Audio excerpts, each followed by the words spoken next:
Bonjour à tous, bienvenue sur la chaîne YouTube Wallsteer. On est en compagnie de Rémi Camus qui va nous expliquer comment préparer et allumer son feu dans de bonnes conditions. Salut à tous. Première chose à faire lorsqu'on veut faire un feu, c'est trouver un endroit. Qui soit adéquat pour pouvoir faire ce feu. On observe principalement la végétation. On regarde qu'on est dans un endroit où il n'y a pas de résineux. Vous avez principalement du feuillu. Le résineux malheureusement a des racines qui viennent un peu partout, ils sont tous connectés. Et si vous avez le malheur d'être sur une saison où la sève monte, où il fait extrêmement chaud, vous allez toucher le système racinaire et après vous pouvez allumer des feux de forêt un peu partout. La température va faire monter, la résine va s'évaporer et vous pouvez brûler des forêts comme ça entières juste parce que la température a monté au niveau du sous-bois. Première chose à faire, s'assurer de l'endroit où est-ce que vous allez faire le feu. Ensuite, faire du feu malheureusement abîme la terre principalement. Il y a une légende qui explique que les blancs font des grands feux, se mettent très loin, alors que les peaux rouges font des petits feux et se mettent très près. Et c'est exactement ça. Ça ne sert à rien de faire un gros feu si vous avez besoin de chauffer juste une petite tasse ou une gamelle. Autant faire quelque chose de très petit. Donc commencez par faire une table à feu pour tout simplement sécuriser la zone. Et ça vous permettra également de recouvrir votre feu une fois que ça sera terminé pour s'assurer qu'il est bien éteint. Là on a de la chance, on a de la terre lorsqu'on a gratté au niveau du sol, mais on a également de l'eau un peu partout à profusion pour éteindre le feu et s'assurer qu'il est complètement éteint. Ça serait quand même dommage de devoir aller expliquer aux forces de l'ordre pourquoi est-ce qu'on a brûlé la forêt. Ensuite, une fois qu'on a fait une table à feu, on doit préparer son feu. On imagine toujours, moi c'est ce que je dis à mes stagiaires, on imagine toujours que malheureusement c'est la dernière allumette. C'est les dernières gouttes à l'intérieur du briquet. Et du coup, ça sera peut-être la seule flamme qu'on va avoir. Donc lorsqu'on regarde un feu, il est composé de 3 choses. Je vais vous le faire en schéma. Vous avez ce qu'on appelle le triangle du feu, d'accord? Qui est quelque chose à prendre en considération. La première chose à faire, c'est de comprendre ces 3 éléments. Le premier, c'est la source pour initier votre feu. Là, en l'occurrence, on va utiliser un fire steel, une barre de ferrostérium avec un grattoir. Plat d'un côté, légèrement rugueux de l'autre. Ça, c'est notre source, d'accord? De l'autre côté, vous avez besoin du carburant. Peu importe le carburant.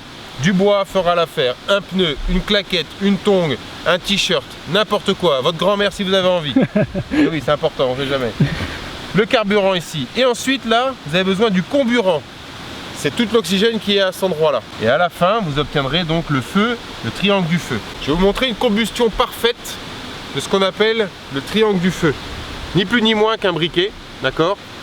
Quand vous faites ça, vous avez la combustion parfaite. Vous avez la pierre à feu qui est à cet endroit-là. Vous avez le carburant qui est dedans, qui est donc votre gaz. Et vous avez l'air qui est autour. Et comme on peut le voir, vous avez une combustion parfaite. Il n'y a pas de dégagement de fumée. Et on voit bien une belle flamme, il n'y a pas d'odeur, il n'y a rien du tout. Ça, c'est une combustion parfaite. Lorsque vous avez votre feu, si on parle du principe que la source est initiée, donc votre feu est parti. Si vous avez trop de carburant et pas assez de comburant, qu'est-ce qui se passe? Votre feu va fumer, il s'étouffe. Il n'a pas assez d'oxygène à l'intérieur. Il faut l'oxygénifier pour que l'air puisse passer et donc il puisse reprendre son souffle. Si en l'occurrence vous avez trop de comburant et pas assez de carburant, donc trop d'oxygène, pas assez de matière à brûler, votre feu va tout simplement s'éteindre parce qu'il n'y aura plus rien. Il faut faire la bonne combinaison entre les 3 pour avoir une belle combustion parfaite. Un feu qui ne fume pas est un bon feu. Ce que j'étais en train de vous expliquer, c'est que imaginez que c'est votre dernière allumette. votre dernière quelques gouttes de gaz. Vos mains, vous n'avez plus de dextérité fine, il fait extrêmement froid. Vous n'allez pas pouvoir réussir à gratter cette allumette. Il faut tout préparer avant. C'est extrêmement important. On prépare comme on peut le voir. Donc là, j'ai du petit bois assez fin. Je vais aller en chercher d'autres pour vraiment avoir quelque chose de très très fin. Là, vous avez du bois un petit peu plus conséquent et là, du gros bois. Il faut tout préparer. Bon, là, on va aller chercher après quelques brindilles. Je vais couper tout simplement, hop, pour pouvoir m'assurer que le feu prenne bien. Je vais utiliser de la résine. Donc c'est du bois gras tout simplement. C'est dans les pins. On retrouve ça très facilement. Lorsque les arbres poussent, vous avez des petits moignons qui sortent. Et malheureusement, l'arbre a besoin de se soigner, de se cicatriser. Donc il va cautériser la plaie en faisant monter la sève à l'intérieur de son arbre et la remplir la branche. Ça va couler énormément. Là on voit qu'il y en a déjà un peu moins. Mais vous avez des fois des arbres, des pins qui sont complètement gorgés de sève. Et c'est ce qu'on appelle du bois gras. Vous balancez ça dans la flotte, ça ne bouge pas. Vous l'essuyez sur vous, ça reste du bois gras. Vous pouvez taper dessus, c'est dense, on a presque l'impression que c'est de la pierre. Et ça, comme allume-feu, c'est parfait. Il suffit de faire quelques petits copeaux extrêmement fins avec le bois gras, d'initier avec le fire steel. Vous avez une flamme qui dure beaucoup plus longtemps que si vous essayez d'allumer juste une petite brindille ou alors un petit nid. Vous gardez une flamme beaucoup plus longtemps.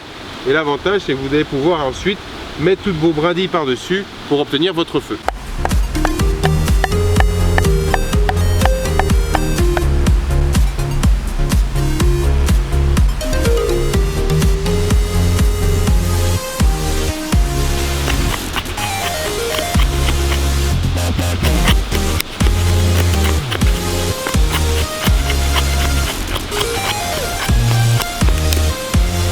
Donc tout à l'heure tu nous expliquais que tu allais chercher des petites brindilles, mais il existe d'autres choses pour démarrer un feu. Et donc là tu es en train de faire des feather sticks. Est-ce que tu peux nous expliquer comment choisir par exemple le bois et comment les réaliser?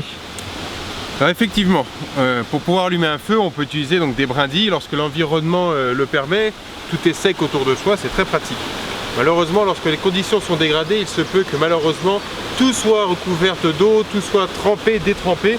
Et donc on est obligé d'aller chercher du bois sec à des endroits où malheureusement à l'œil nu on ne le voit pas. L'avantage qu'on a ici, c'est que c'est assez simple, c'est encore tout sec, mais vous trouvez très facilement des fois des arbres qui sont morts sur pied. L'eau va ruisseler et la plupart du temps l'eau ne va pas rentrer à cœur du bois. Donc c'est à nous de récupérer ce bois et de venir tout simplement, donc là c'est ce que j'ai fait, hein. Celui-ci était, alors je ne vais pas vous le reconstituer entièrement, mais il était hop, entièrement reconstitué. Je l'ai éclaté en plusieurs morceaux pour obtenir l'intérieur du cœur qui est généralement très sec. Et c'est ce qu'on va utiliser ensuite pour venir faire des copeaux avec le couteau.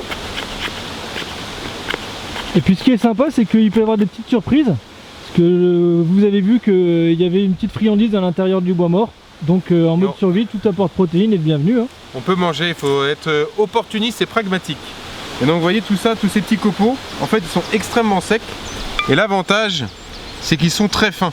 Je vais vous expliquer le principe, vous allez vite comprendre.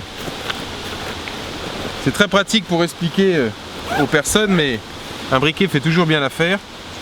Si je prends ce morceau de bois et le briquet et que j'essaye de l'allumer, je vais en avoir pour, à mon avis, plusieurs heures pour y arriver, en fonction de la taille du morceau de bois. Alors que si je prends un petit copeau que je viens de tailler et que je l'allume, on a tout de suite une flamme et la combustion se fait parce qu'en fait la matière, la fibre de bois est tellement fine, il y a tellement d'air qui circule autour qu'on arrive à avoir une flamme très rapidement. Et c'est ce qu'on doit venir chercher lorsque vous avez des conditions qui sont un peu dégradées, de venir récupérer ces premiers copeaux. Encore une fois, quand on parle de pragmatiste opportuniste, c'est exactement ça. Si vous promenez, vous êtes en randonnée, partez en aventure, n'importe quoi, n'attendez pas le dernier moment. La nature vous offre plein de choses, l'humain également, malheureusement, en ne respectant pas forcément l'environnement, génère des déchets. Ramassez-les, ils peuvent vous être très utiles. Si vous rencontrez une paire de chaussures, une claquette avec de la semelle, récupérez-la, ça vous fait un bon carburant, c'est très utile.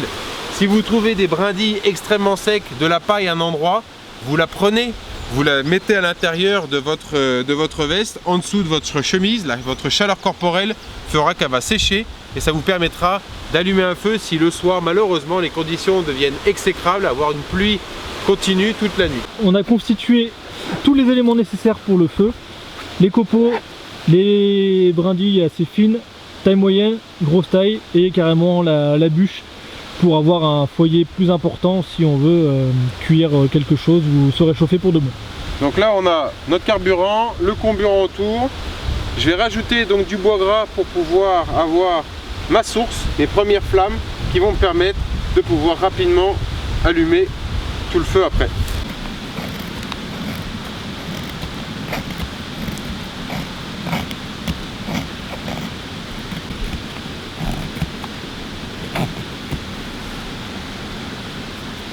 Donc là on vient de faire des copeaux très fins avec le bois gras, ce qui va permettre de faire la base de départ pour enflammer le feu.